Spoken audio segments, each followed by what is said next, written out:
Well, this is a bit different. My next project's going to be an electrical one.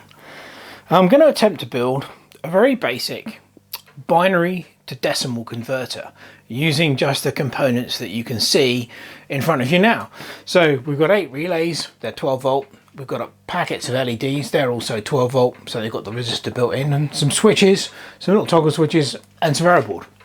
So this project was inspired by one of my all-time great engineering heroes. That's a gentleman by the name of Tim Hunkin. Now, I first came across him in the early 1980s when he did a series of TV programs for Channel 4 called The Secret Life of Machines, and they were just brilliant, and they should basically, as far as I'm concerned, be compulsory viewing in schools for everyone. Anyway, these days Tim Hunkin has a YouTube channel, and he's continued to do these programs, but now as YouTube videos, and the current series is called The Secret Life of Components. Now, Tim Hunkin is not just an engineer, he's an inventor. He is a maker of the most fabulous mechanical contraptions, arcade machines, clocks, automata. The guy is just unbelievably brilliant, and I thoroughly recommend that you go and check out his YouTube channel. I'll put a link in the description and watch some of his videos. It's just unbelievable. Anyway, in a recent video he did, which was all about solenoids and relays, this is where I watched, and this is where I got the inspiration to build this binary to decimal converter. So those are the components. The next thing we're going to need is a circuit diagram, which I will put up on the screen now.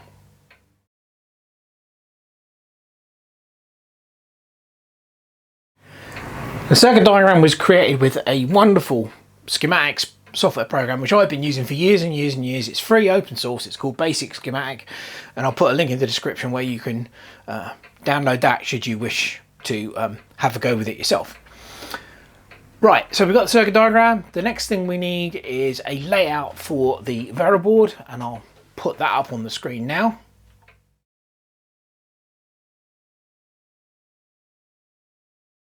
Now, the software package that I use to create that is called DIY Layout, and that is something that I've literally only just started using. But again, it's free, it's a wonderful bit of software, and it's very, very easy to learn. So if you want to have a go with that, I'll put a link to that in the description. So, right, let's get on with it. Well, it's time to start the soldering process. Now, don't worry, I'm not going to inflict the entire soldering regime on you, because there's nothing more boring to my mind than watching somebody solder, but I will do a little bit to start with. Now, various ways you can approach this. I've got all the relays in at the moment, but you could do it this way. You could solder all the relays in first, or you could solder all the links in first. But all I tend to do is I'll probably take most of the relays out. I've marked the positions on the board so I can easily see where they go, and I'll do one relay and the links associated with that relay and the track cuts associated with that relay, and then I can test that one relay to start with, and then I'll move on to the next one. So I'll do one at a time. I'm using my trusty old Weller EC2000 soldering station, which I've had forever. That's got to be almost as old as I am, that soldering station. So let's get on with it. Okay, so for cutting the tracks, we'll be using this, which is a Vero track cutter, and the solder we're using is also very old, but I think this is it's 60/40 tin lead solder, and yes, I do not lose unleaded solder. I can't stand the stuff. Right, so we'll just whip this over. Couple of relays over that end of the board. There we go, level it up nicely. And let's close in a bit on that for you.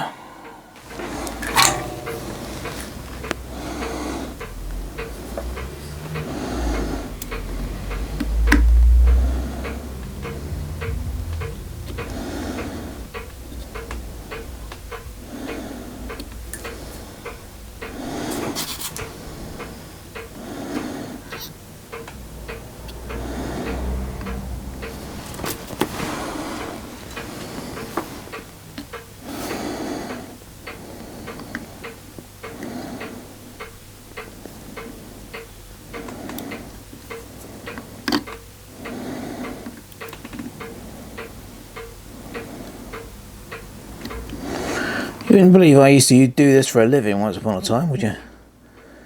But, as my soldering is not what it once was. But it will be functional. And I will check the joints under the bench magnifier to make sure that they're okay and there are no shorts. So that's the soldering done for that relay. Now I'm going to use the track cutter basically to cut the track between the different legs of the relay. So, and you just do it like this.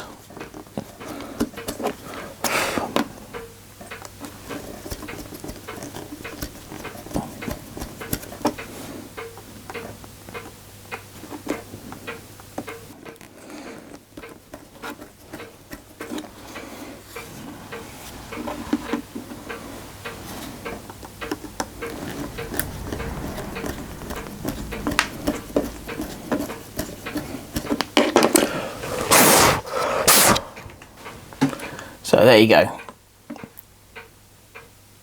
Now I'll check that under a magnifier to make sure that I have actually cut the tracks, but basically that's the first relay done.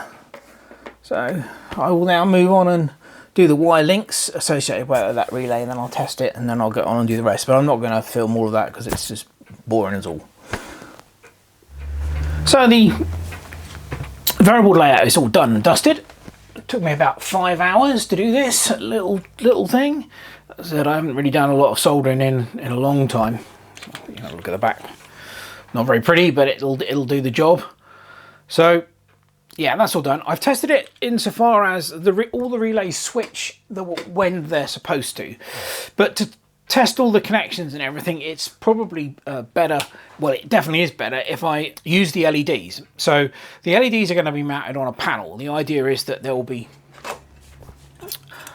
15 LEDs on this panel here. I'm going to cut this. This is just an old bit of scrap Dural, which I will drill the holes in for these are the panel mount LEDs that I'm going to be using. There you go. And then the idea is that when it's done, the panel with the LEDs on will sit above the relay panel like that, and these will give you the decimal value of the output. It's just easier to test it once I've got those LEDs mounted in a panel, and I can use them to monitor the outputs. So the next job is to drill a load of holes in this. I'll also make another panel using this scrap bit of Dural, which will sit below the Vera board, which will have the 4 LEDs and the 4 switches on, which set the value of the binary number. So yeah, so make up the panels is the next job. Well, after a not insignificant amount of drilling, lots of holes, it's the 2 panels are complete. Still needs wiring up. The back panel, those LED lights will indicate the decimal number, and this front panel and these switches will indicate and input the binary number. So it's a 4-bit binary number. So yeah, obviously the whole lot's got to be mounted on a board. I've got to work out some way of feeding power to it, but we are getting there. It is coming along. Well, we're a bit further on with the binary to decimal converter. I'm going to mount it in this frame.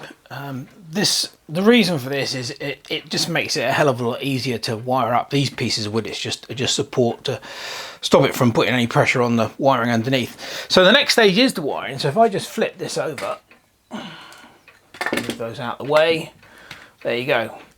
So as you can see, there's still quite a lot to do. I've got to do all the wiring, but mounting it this way makes it really easy to wire up. I can just access everything.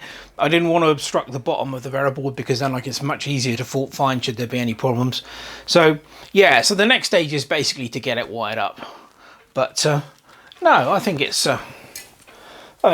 coming along nicely. Certainly, as far as I'm concerned, this is basically what I was hoping to achieve. So, yeah, let's get on with the wiring. Well, the thing is finished. My little binary to decimal converter is done, dusted. Wiring's not that bad. Not particularly pretty. There you go. but it's serviceable and it does the job. So let's power it up and we can see it in action. Okay, so I've dimmed the lights a little bit, hopefully that will allow you to see this a little bit clearer, certainly the LEDs. So along the bottom we have 4 LEDs and 4 switches which represent a 4-bit binary number. This is the least significant bit, this is the most significant bit. Along the top we have 15 LEDs which represent the decimal number that is the equivalent of the binary number. So for example, we'll turn the least significant bit on, which will be a binary number of 0001, which gives us a decimal number of 1. Turn that off, turn the second bit on, which is a binary number of 0010, and that's 2. If we add this first bit, that will give us 0011, which is 3. Turn those off. 0100, 4. 0101, 5. 0110, 6.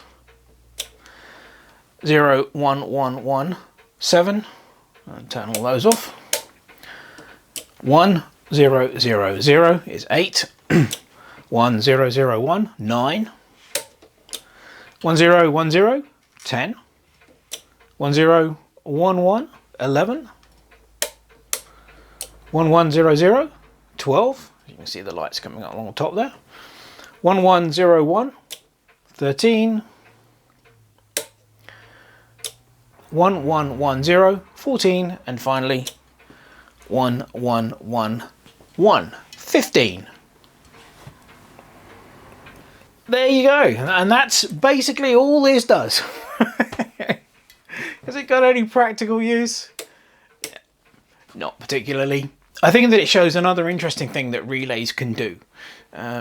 People tend to forget about these fundamental electrical building blocks, and they're still used today in hundreds and hundreds, if not thousands, of applications. Relays are just amazingly useful. I also think that it would probably make quite a good teaching aid. I mean, it shows the relationship between a binary number and a digital number, and it's quite tactile. You can turn these off, play with them, turn them on, and it's a tactile thing. But it was fun building it, and I'm glad I did it. Say not particularly of any great use, but there you go. It's just a project which I quite enjoyed doing. For those who are interested, I got all the parts from eBay. The relays are Omron G2R2s. They're 12 volt. I'm actually running them at 9 volt. They will run down to about 7 volts they'll operate at. The reason I've got the voltage down is because although these are 12 volt LEDs, they are quite bright at 12 volts. So dropping the voltage down dims them, but they're still bloody bright. I mean, you can see from the video. So dropping the voltage down helps that. The variable that came from eBay, as did these miniature toggle switches and the edge connectors. So yeah, all off eBay, relatively cheap. The rest of it scrap wood and metal. But there you go. A very basic binary to decimal converter which just uses relays. No electronics, just relays. Yeah, it was good fun. Anyway, as always, I hope you enjoyed the video and thank you very much for watching. Cheers.